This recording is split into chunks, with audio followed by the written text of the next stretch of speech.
Entertainment.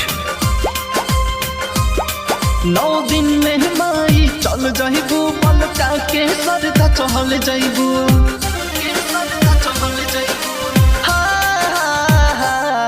9 दिन में माई चल जाइबू पलटा के सरदा चहल जाइबू।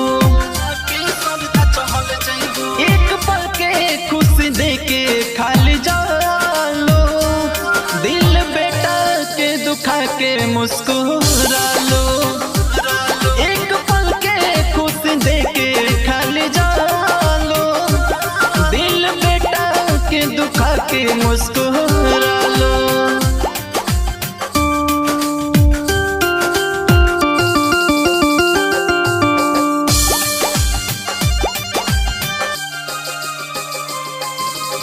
कोई के मम्मी से अपना अंगना लिपवनी हो, कोई नहीं रोज हमसे वकाई, कोई नहीं कमी हो, कोई नहीं कमी हो।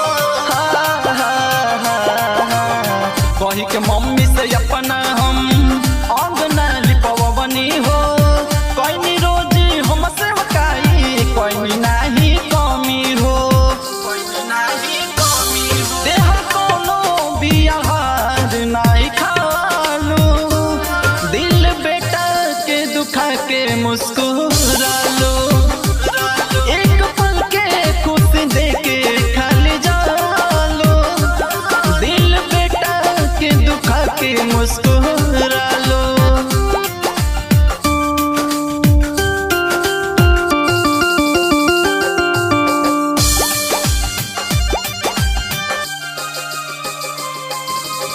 करने अंकित करे बिनती दोनों हथवा जोड़ के, रहे परनवा सांस में अटकल, काल जाइबू भोर के, काल जाइबू भोर के।